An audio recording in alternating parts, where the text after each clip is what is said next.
Shalom Elohim, Pangeran Ilahi, Rohnya Tuhan Yesus Kristus yang sudah berdiam di dalam tubuh Pak Aditya Bubrahanto. Saya percaya sungguh Rohnya Tuhan Yesus Kristus sudah memakai tubuh manusia yang layak untuk dipakai pada akhir zaman ini. Awal-awalnya saya juga was-was ya. Ada beberapa hal yang buat saya terhairan-hairan, saya tercengang-cengang sebab ketika ada orang yang menyamar, dia komen di postingannya Pak Aditya, dia komen yang negatif ya. Pak Aditya tahu siapa orang yang menyamar itu. Pak Aditya itu bukan orangnya pakar IT, bukan pakar teknologi, tetapi dia mengetahui isi hati orang, agenda orang itu, dia berasal dari mana dan statusnya apa. Hati Anda berbicara pun dia tahu tanpa kamu perlu kasih tahu dia. Waktu itu hati saya berkata, Rohnya Tuhan Yesus Kristus benar-benar memang ada di dalam diri Pak Aditya, berdiam di dalam tubuhnya Pak Aditya. Dia tidak membuktikan dirinya, tetapi orang-orang yang dekat dengan dirinya mengetahui siapa roh yang ada di dalam Pak Aditya itu. Oke, itu terpulang kamu mau percaya atau tidak, tetapi saya sudah menyaksikannya. Sekarang saya ingin bersaksi mengenai mimpi saya pada malam 1 Julai, actually memasuk 2 Julai sudah. Akhir-akhir ini saya selalu mendapat mimpi, tetapi saya tidak mengerti maksud mimpi saya.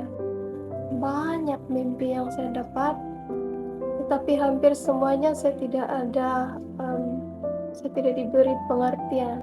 Tetapi saya berdoa, saya berkata, Tuhan, saya selalu bermimpi, tetapi saya tidak mengerti mimpi saya.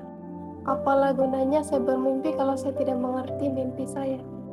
Jadi saya berkata, Tuhan, berilah saya pengertian untuk mimpi yang saya dapati.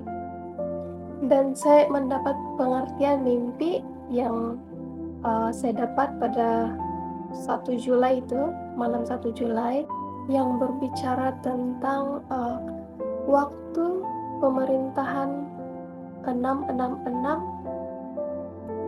akan apa yang akan terjadi kepada orang-orang yang tertinggal pada waktu itu. Jadi saya di satu rumah, dalam mimpi saya dalam satu buah rumah. Di dalamnya ada beberapa wanita, beberapa perempuan, dan saya ada di sana juga. Tetapi wanita yang ada di dalam rumah itu saya tidak mengenali mereka. Kemudian datang pasukan lelaki, tim lelaki, tiba-tiba menyerbu masuk di dalam rumah itu dengan senjata, dengan pistol, dengan senjata yang lainnya juga. Dan saya melihat satu perempuan, dia berlari karena dia takut, dia berlari cepat. Tidak seperti perempuan yang lainnya, dorang diam saja sebab takut juga. Ketika perempuan itu berlari, lelaki itu mengejar dan menembak dia bertubi-tubi. Ditembak bertubi-tubi, kemudiannya terus disimba dengan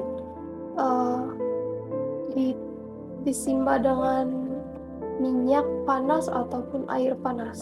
Kelihatannya seperti minyak panas.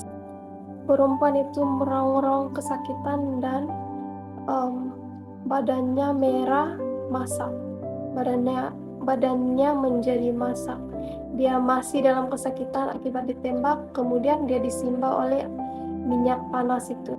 Dan saya berada di samping orang yang menembak itu, tetapi sepertinya dia tidak melihat saya. Selepas perempuan tersebut ditembak, saya melihat kejadian perempuan itu ditembak dan disimba minyak panas. Hati saya berkata, saya tidak sanggup untuk melihat lagi.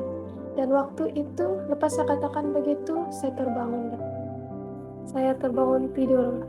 Jadi mungkin kalau saya tidak katakan, saya tidak sanggup melihat lagi, saya akan diperlihatkan lebih lagi. Itu sepertinya berbicara tentang pemerintahan 666 yang tidak ada belas kasihan. Tidak ada kasih, mereka membunuh, menyiksa tanpa ada belas kasihan. So di sini ialah, eee, Tuhan mau kita bertaubat, datang kepada Tuhan dan kita bertaubat. Bertaubat sungguh-sungguh, datang kepada Tuhan secara pribadi, karena Tuhan tahu isi hatimu. Adakah engkau bersungguh-sungguh, bertaubat ataupun hanya kemunafikan saja, hanya pura-pura? Saya rasa itu saja, eee, Shalom Alaykum. Haleluya, amin.